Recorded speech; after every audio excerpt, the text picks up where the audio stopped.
Hi all. Every journey starts very long before you know that you are in it. For me, my journey didn't start with cinema or camera or any pre-designed dreams or anything like that. It all started with a lot of anxiety, curiosity, and self-doubts, and many other factors. I was one among you, and the main thing happened to me were some accidental exposures. Exposures that led me to evaluate things inside me, and those evaluations gave me some insights. Those insights made some evolutions. When I tried to go back to my older version in my school days, I can see a totally different person. I was a very studious fellow. I didn't have any interest in cinema. In fact, I was the man with the least cinematic literacy among my peer group. When my friends discussed about new films, I was in an alien world. I didn't have any idea about it. My only dream was to excel in my academics and pursue a career out of it, and maybe like my elder cousins, try my level best to go abroad and settle somewhere.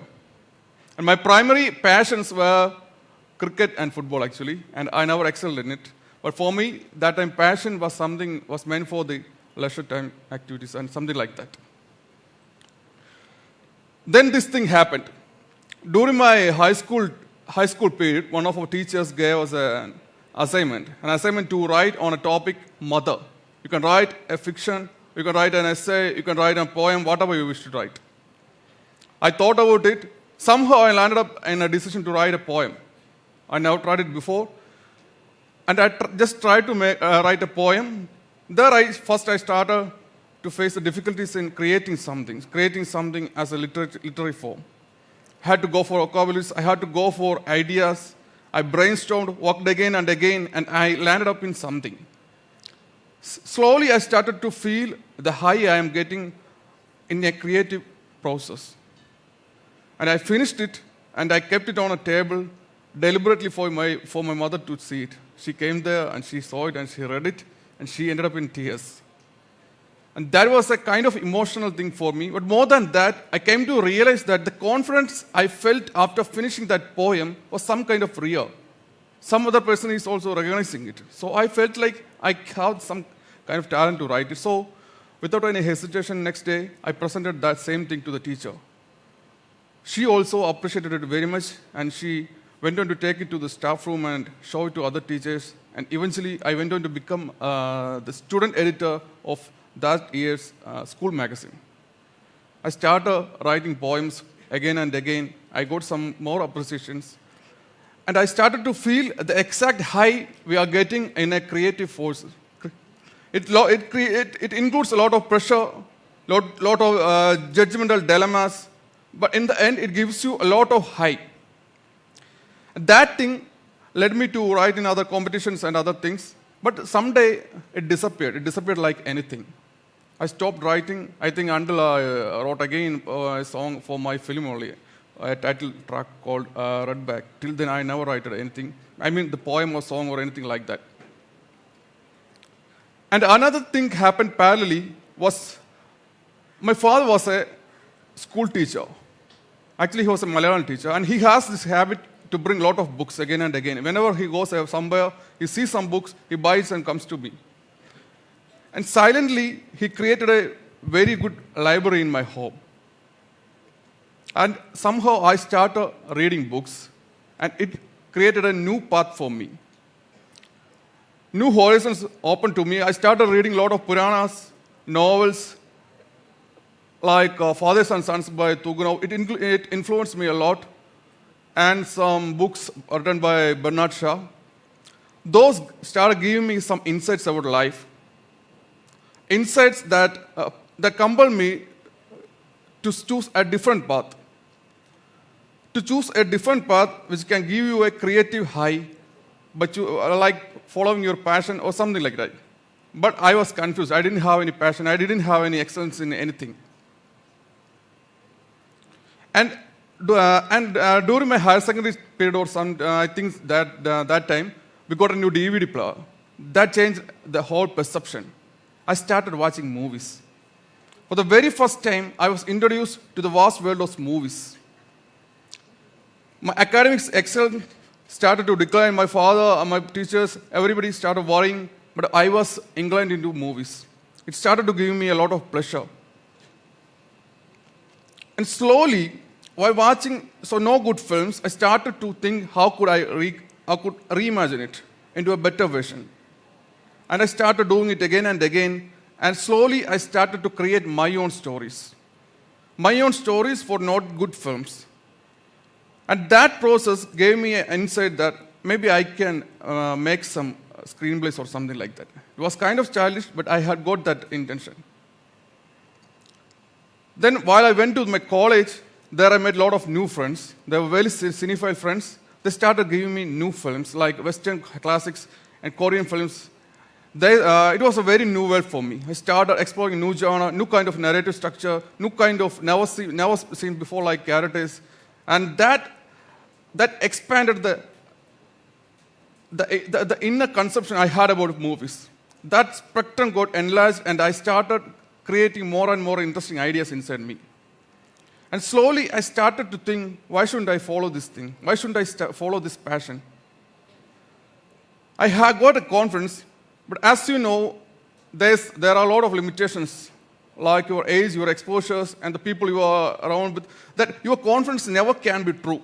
It can be very deceiving. It can be a peripheral thing. It can be a pseudo thing.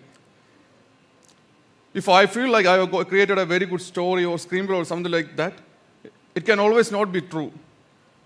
So I started discussing with my friends. One of them is here itself. And they started giving me insights. And slowly I started to feel like I can see the same kind of confidence inside me in their eyes too. And they suggested me some books. I went into library. I collected some available screenplays. Only MD and Padmarajan were available. They are classics, you know that. So I got the basic structure of screenplay writing. Then I started writing again and again. The confidence started increasing. Then I decided to pursue that path. Then the greatest barrier come to face me, the social anxiety thing. I had a very long history of facing that thing. Those who has an experience about it, they can relate it, and others can never relate with it. It is an alien thing. So if you have that thing with you, you cannot never dream about becoming a film director or something like that. Because film direction includes a lot of articulation process. You have to meet a lot of people. You have to discuss different types of ideas with different kinds of people with different sensibilities. And you have to do this management. You have to manage small people to the biggest stars in the industry. It's a very difficult thing. So what I thought that I can never become a film director. Rather, I chose to be a screenplay writer. It's slightly different, and you can tackle the social anxiety thing inside the room. Then I started how to develop this skill. And after I felt like I can write something, I started writing something, and I told my parents that I'm going to choose this path. They were not happy. They started discouraging me. Not only them, who I see around me, they all started discouraging me. So we cannot blame them because while you look at the film field from an outside angle, you can see failures more. The success ratio is very, very low. So we cannot blame them. They're talking about a reality, and I am talking about my confidence, which I can never express to anybody else more than a limit. But still, I decided to stick on with my decision, and with the help of my friends, I started to contact with different film directors, film producers. Nobody responded. We used social media. We started messaging every day. Nobody responded. Someday, one or two guys started responding, and we could never meet them. Eventually, after trying, I ended up meeting one of a director called Srinath. I went on to meet him. I couldn't say anything because I was so anxious. I couldn't express anything. And he understood me, and he took me to his home. He comforted me a lot, and we slowly became friends, and I started discussing my ideas in a detailed manner. He listened to it, and he came to like the ideas, and then this group happened. But this thing, the filmmaking process, it requires a lot of external factors. And hence, this group, it got shelved for 4 or 5 years for difficult reasons. And I started to pitching others. Then I came to realize another thing, that the articulation has a limit, and the cinematic concept you are carrying inside you, you cannot totally convey to somebody else. It has limitations. And every two people have two different subjective approaches to a cinema, and their cinematic concepts are always different. And the ultimate captain of the ship, or you can say something like director, is the main backbone of the cinema, and cinema is actually the art of its director. Everybody, including the writer or actor or everybody, they are only acting as resources. So if you are truly passionate about the crux of filmmaking, you can do it by directing it, not by writing it. You write something, they derive another kind of cinema from your text. You can't blame them, because it's the reality. So again, I went back to think again whether I should follow direction. It started thinking again and again. Then I went back to my friends and discussed it. Then we went back with the help of my friends. We went to meet a lot of experts. I didn't get any satisfactory answers, and met many others. In the end, somehow I learned some tricks to tackle this anxiety issue. You can never defeat it forever, but subjectively, we can do something. So after I got that idea and practiced it again and again, I came back to the origin, and I made this decision that I'm going to pursue film direction. It's a totally different scenario. A lot of people are trying their level best to get into the industry. A lot of people are dying for that dream, and I became one of them. Then I started to contact different directors, professional houses to become an assistant director. It was also difficult, and the phase was very difficult. If you have any friends working in that area, you can realize the difficulties they are facing.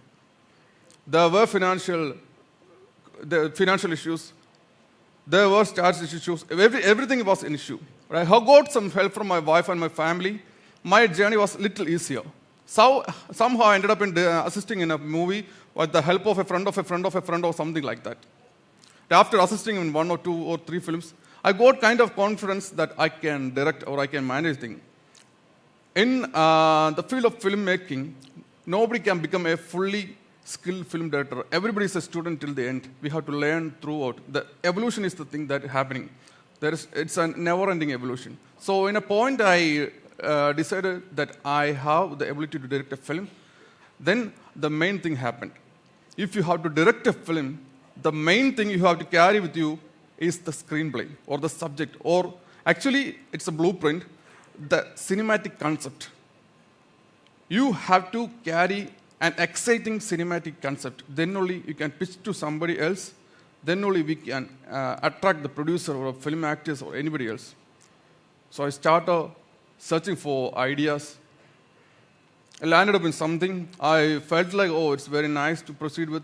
But those confidence I had that time were wrong.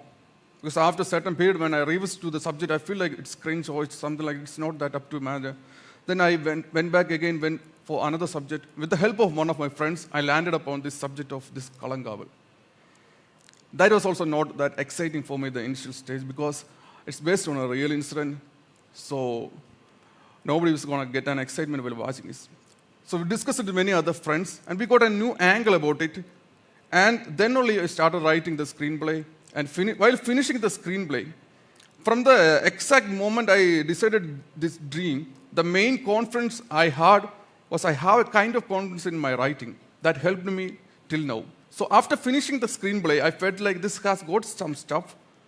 So I decided to try to reach the best, Mr. Mammootty.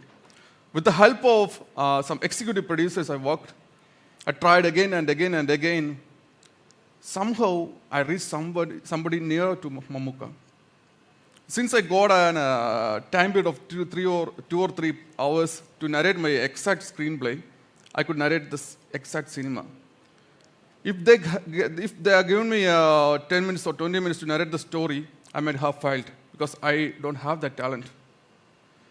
Since I got that time period to narrate the exact screenplay, I could somehow convey the exact cinema that I'm carrying inside me. The same thing happened with Mamuka. And he too got some kind of excitement in it, and he agreed. Then this Kalanga will happen. Then everything changed. As you all know, the perks of being a film director is a totally different thing. You are living in kind of a dream. You are experiencing a lot of high.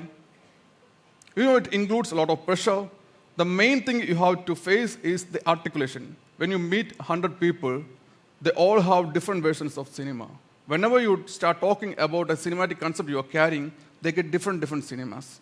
So you have to articulate again and again and again to somehow make them reach nearer to your cinematic concept. So that thing is there, but while you doing this process, it's a lot of hard work. You have to manage a lot of people, but you never feel like you are doing a job. Even though you go the shoot for late night or something like that, you never feel tired. You always feel excited. So if you have got that thing inside you, try to make sure your confidence is real. And once you feel like your confidence is real, don't ask anybody, just go out and pursue your dreams. That's it for you. Thank you.